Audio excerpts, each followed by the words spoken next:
السلام عليكم ورحمة الله وبركاته، كيفكم شباب؟ رجعت لكم فيديو جديد. بفيديو اليوم راح نحكي عن شخص فقد قريته عن طريق الخطأ، قام بإنشاء حساب بقرية جديدة على حساب قريته الكبيرة. إذا كنت جديد ادعمنا بلايك واشترك بالقناة واعطينا انترو.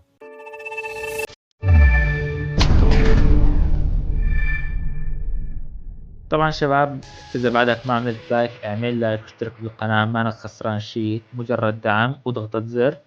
هلا شباب، مثل ما كنتم شايفين هذا الشاب حكينا مشكلته انه انشأ قرية جديدة على حساب قريته القديمة.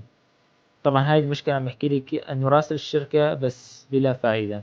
طبعا احنا هلا ما راح نراسل الشركة، راح نتوجه لزر الاعدادات، بعدين راح نروح للمساعدة والدعم، بعدين شباب راح نتوجه لخيار الحساب،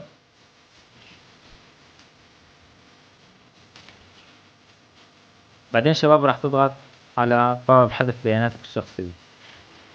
طبعا شباب مثل ما حكيت لكم لازم يكون رابط القرية بالسوبر سيل، بعدين راح تضغط على خيار حذف بياناتي، راح تنحذف القرية اللي عملتها جديد، وبتستنى شغلة يومين، بعدين ارجع فوت على الحساب يلي انت كنت رابط فيه قريتك القديمة، وراح ترجع تفتح قريتك القديمة.